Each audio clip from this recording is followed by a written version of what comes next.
ابتدای صف وایسا مرتضی چپو بردار بیا سر جا برو جلو بیا سر جا خب برو اوکی فاصله ساعت بیا عقب یه قدم میره قدم دو رو شما نمیری قدم سه رو بگیری متوجهی؟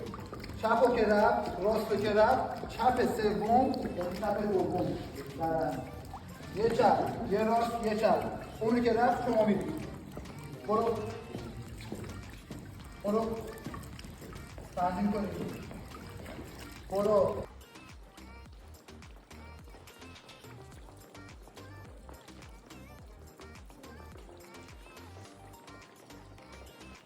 کاملا روبرو رو نگاه کنید ملکه ذهنتون میشه دیگه نیازی نیست پای اون نفر رو نگاه کنید